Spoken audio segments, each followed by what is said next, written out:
দুপুরবেলায় ঠিক এই সময়টায় একটা ঝিমুনির ভাব চেপে ধরে মাধুরীকে। বুকে গল্পের বই চেপে ধরে কখন যে ঘুমিয়ে পড়েছিল নিজেই টের পায়নি। আর করেটাই বা কি? উত্তর কলকাতার এই রক্ষণশীল বাড়িতে নিজের মতন থাকার কি জো আছে এক মুহূর্ত? 3 ভাইয়ের যৌথ পরিবার, তার মধ্যে ছোট ভাইয়ের ছোট ছেলের বউ সে।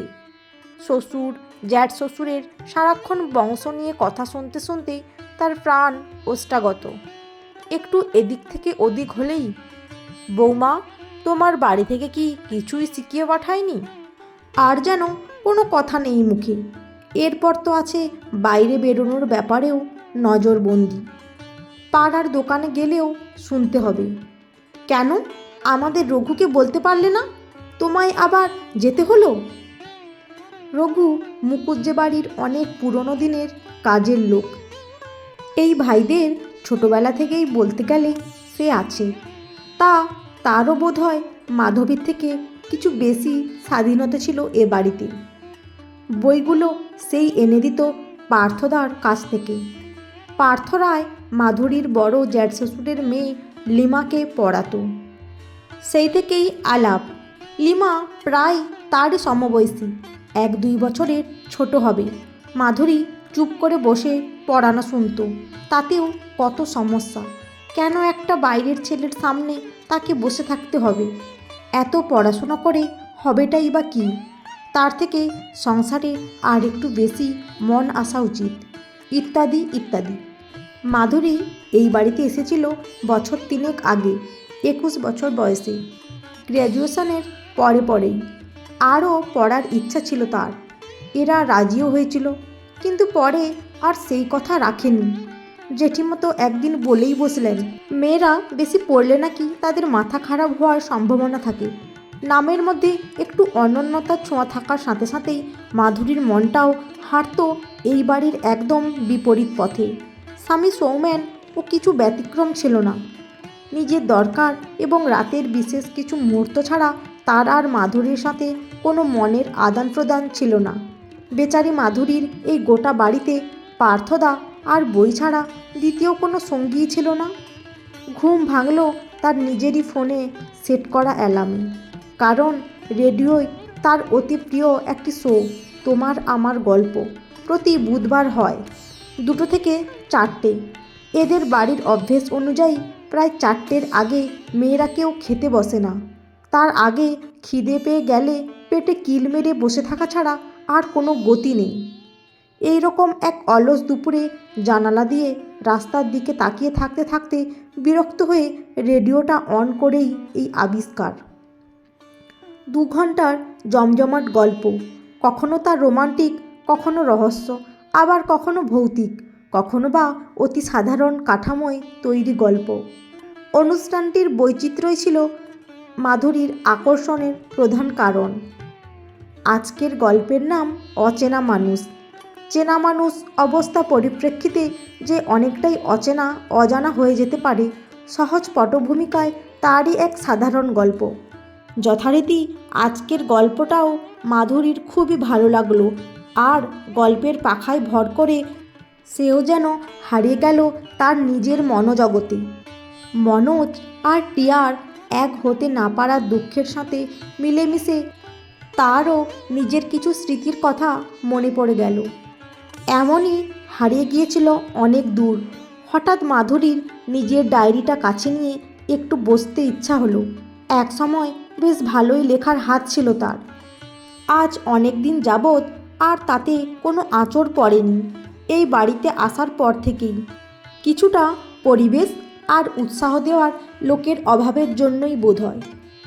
আজ অনেক দিন পর মাধুরীর কিছু লেখার ইচ্ছা হলো, একদম নিজের মতন করে, অন্যরকম কিছু। গল্প চলতে চলতেই রেডিওর সাউন্ডটা একটু কম করেই লিখে ফেলল বেশ কয়েক লাইন। ছোট্ট কবিতা, কিন্তু কথা হলো কাকে শোনাবে? এ বাড়িতে তো শোনানোর মতন কেউ নেই। হ্যাঁ, এক পার্থদা ছাড়া। চিন্তায় ডুবে আছে। গল্পও প্রায় শেষ। এমন সময় হঠাৎ জেঠিমার প্রবেশ। ও মা, কী লিখছ? কই কিছু না তো। নিমেষে ডায়েরিটা বালিশের তলায়। খেতে এসো বলেই তার দিকে একটা সন্দিগ্ধ দৃষ্টিপাত করে খাবার ঘরে রওনা দিলেন তিনি। হাঁপ ছেড়ে বাঁচল মাধুরী। সাথে সাথে খুব খুশি হলো এটা ভেবেছে এতদিন পর নিয়ে বসেও তার লিখতে এতটুকু অসুবিধা হলো না। ঠিক সেই রকম সাবলীল ও সুন্দর। সেই দিন সন্ধ্যাবেলায় পার্থদা যখন লিমাকে পড়াতে এলো, এক ফাঁকে তাকে পড়তে দিল কাগজটা মাধুরী। লিমা বুঝতে পারলে আর রক্ষে ছিল না, কথাটা পাঁচকান হয়ে যেত। গল্পটি পড়ে একটু অল্প হাসলো সে কেবল, মুখে কিছু বলল না। যদিও লেখাটা নিয়ে কোনো আলোচনা হতে পারেনি, তবুও পার্থদার হাসিটা দেখেই মনে হয়েছে যে সে লেখাটা পছন্দ করেছে। সে নিজেও এতদিন পর আবার কলম ধরতে পেরে খুব খুশি। পার্থ নিজেও বড় একটা খারাপ লিখত না। বেশ কয়েকটি ম্যাগাজিনে তার লেখা বেরিয়েছিল। মাধুরীর লেখা পড়ার একদিন পর পার্থর কাছ থেকে একটা ফোন পেল মাধুরী। তার লেখা যদি কোথাও দেয়া হয় তবে মাধুরীর কোনো আপত্তি আছে কিনা জানার জন্য। কথার মানেটাই তখন খুব একটা বোধগম্য হয় না মাধুরীর। সে বুঝতে পারে যখন পরের দিন পার্থদার সাথে দেখা হয় তার, তখন পার্থদার হাতে একটা ম্যাগাজিন দেখে তার লেখাটা কলমের ছোঁয়া নামে। অবাক হয়ে গেল মাধুরী। পরিষ্কার হলো সেদিনের সেই প্রশ্ন। নামটাও তারই জন্য। সে বলেছিল খুব ভালো হয় তার নাম যদি প্রকাশ না করা হয়। পার্থদা বলল প্রকাশক তার বন্ধু। প্রথমে নামের ব্যাপারটায় একটু খুঁতখুত করলেও পরে রাজি হয়ে যায়। লেখাটা নাকি তার দারুণ লেগেছে। এরপর এই নামে পার্থদা ফেসবুকে ঝিলিককে একটা পেজ খুলে দেয়। মনের দিক থেকে অগ্রণী হলেও ভার্চুয়াল জগতে খুব একটা বিচরণ ছিল না মাধুরীর। তাই প্রথম দিকটায় অতটা উৎসাহ পাচ্ছিল না সে। কিন্তু পুরো বানিয়ে নিজের সম্বন্ধে কিছু লিখে সাজিয়ে নেওয়ার পর তার বেশ ভালো লাগতে লাগলো। কলমের ছোঁয়ার পিছনে চলতে লাগলো এক অন্য মাধুরীর গল্প।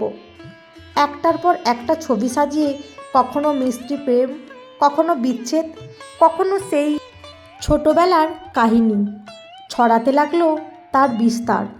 শুভেচ্ছাও আসতে লাগলো প্রচুর। কেউ কেউ তো তার লেখার গুণগানে পঞ্চমুখ। মন ভরে উঠতে লাগলো মাধুরীর। কলমের পাখায় ভর করে সে ঘুরে আসতে লাগলো দূর বহুদূর। খাতায় আগে লিখত সে, পরে পছন্দ হলে ফোনে টাইপ করত।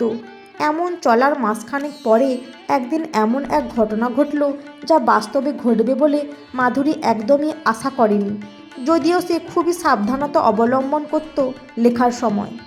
এমন সময় যখন আর সকলে বিশ্রাম করছে বা আশেপাশে কেউ নেই।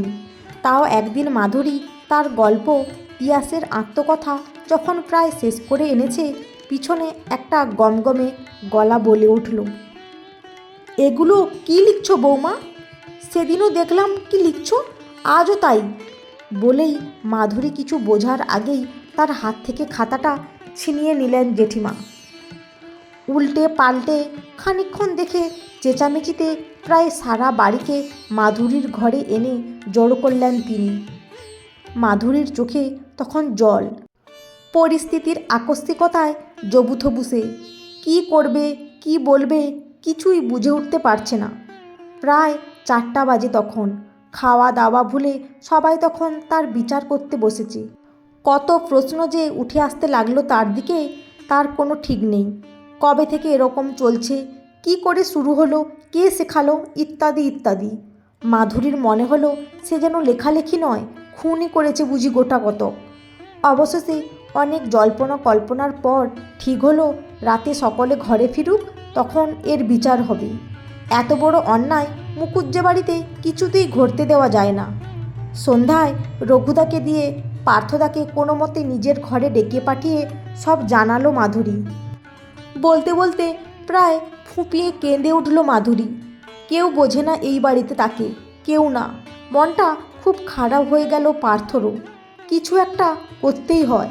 তার মাথায় হাত দিয়ে বলে গেল, কিছু একটা ব্যবস্থা হবে, চিন্তা করিস না, তোর লেখা বন্ধ হতে দেব না। সেটা ছিল একটা মঙ্গলবার। পরের দিন বুধবার। অনেকদিন পর মাধুরী মায়ের কাছে যাওয়ার কথা ছিল। ভেবেছিল একসাথে বসে দুজনে তোমার আমার গল্প শুনবে। তা আর হলো না। বদলে কি হবে কে জানে। পার্থদাও কি সত্যি কিছু করে উঠতে পারবে? সকলে এলে যথারীতি তাকে ডেকে পাঠানো হলো। সারা ঘর থমথম করছে।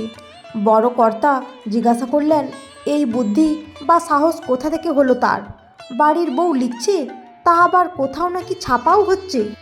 আবার তারাও কিছু জানতে পারলেন না এ বিষয়ে। এসব তো চিন্তা ভাবনার বাইরে। জেঠিমতো বলেই বসলেন, আরও কত কি চলছে নিশ্চয়ই বাইরে, যা তারা জানতেও পারেন না। মাধুরীর বুক ফেটে কান্না আসতে লাগলো। সেই দুপুর থেকেই সে না খেয়ে আছে। একবার তার শাশুড়ি এসে কোনো রকমে বলে গেছে, সে যায়নি। তারপর থেকে আর কারোর কোনো সাড়া শব্দ নেই। আরও কিছুক্ষণ বিচার বিশ্লেষণের পর তাকে আপাতত বেশ কয়েকদিনের জন্য তার মায়ের কাছে পাঠানো স্থির হলো। তার বর সৌমেন যথারীতি পরিবারের সাথে একমত। মন খারাপের সাথে সাথে কিছুটা স্বস্তির নিঃশ্বাস ফেলল মাধুরী। কয়েকদিনের জন্য হলেও এই কারাগার থেকে মুক্ত সে। সেদিন রাত থেকে পরের দিন দুপুর অবধি যতক্ষণ পর্যন্ত না সৌমেনের সাথে মাধুরী মুকুজ্জে বাড়ির বাইরে পা রাখল, ততক্ষণ অবধি লিমা বাদে কেউ তার সাথে একটা কথাও বলল না। রাতে সেই মাধুরীকে জোর করে কিছুটা খাবার খাইয়ে দিয়েছিল। যাবার সময় কাঁদতে কাঁদতে মাধুরীকে জড়িয়ে ধরেছিল। লিমার এই রূপটা অদেখা ছিল মাধুরীর, শত হলেও সমবয়সী তো। বাড়িতে পৌঁছলো বেলা প্রায় 1:30 নাগাদ। সৌমেন ভেতরে অবধি ঢুকলো না, বাড়ির দরজায় নামিয়ে দিয়েই চলে গেল। তার মা হন্তদন্ত হয়ে এসেছিলেন, কিন্তু জামাইকে না দেখতে পেয়ে খুব অবাক হয়ে মেয়ের দিকে তাকালেন। মাধুরী কিছু না বলে ভেতরে ঢুকে গেল। এত কিছুর মধ্যেও পার্থদার কথা মনে পড়তেই একটা দীর্ঘশ্বাস পড়ল মাধুরীর। আর কি কখনো দেখা হবে না তার সাথে? কি উৎসাহ দিত তাকে মানুষটা লেখা নিয়ে, নিজের জন্য নিজের মতন করে কিছু করা নিয়ে। নিজের ঘরে এসে একটু অন্যমনস্কভাবেই চালিয়ে দিল রেডিওটা। শুরু হচ্ছে তোমার আমার গল্প। আজকের গল্প তিয়াসের আত্মকথা। লেখিকা মাধুরী মুখোপাধ্যায়। মাও যেন কখন পেছনে এসে দাঁড়িয়েছেন, হাঁ করে তার মুখের দিকে তাকিয়ে। মাধুরীও নিজের কানকে বিশ্বাস করতে পারছে না। এ কি সত্যি? তারই কলমের ছোঁয়ার তৈরি তার নিজের সৃষ্টি বেজে চলেছে রেডিওতে। এ আর কারণ নয়, নিশ্চয়ই পার্থদার কাজ। যেদিন তার কাছে কেঁদে ফেলেছিল, সেদিনই তার সেই লেখাটা চেয়ে নিয়ে গিয়েছিল পার্থদা। মাধুরী ভেবেছিল আবার কোনো ম্যাগাজিনের জন্য হবে বোধহয়। সেটা যে তারই প্রিয় অনুষ্ঠানে তারই বাড়িতে বসে শুনতে পাবে, তা বোধহয় স্বপ্নেও ভাবেনি সে। মায়ের হতবাক মুখের দিকে তাকিয়ে মাধুরী মনে মনে ভাবল, তার লেখার কথা সেভাবে মাকে বলা হয়নি তার মনের আরও অনেক না বলা কথা, যা বলার জোর সে আজ পাচ্ছে। সব আস্তে আস্তে করে বলতে হবে। তার লেখারই মতন করে কত না বলা কথা ভাষা পাবে, গড়ে উঠবে আরও কত অব্যক্ত গল্প। এগিয়ে চলবে মাধুরী। এই টুকরো টুকরো কথাই হবে তার পথ চলার পাথেয়। বন্ধুরা, আজকের গল্পটি কেমন লাগলো? যদি ভালো লেগে থাকে অবশ্যই একটি লাইক দিয়ে চ্যানেলটি সাবস্ক্রাইব করে পাশে থাকবেন। অসংখ্য ধন্যবাদ।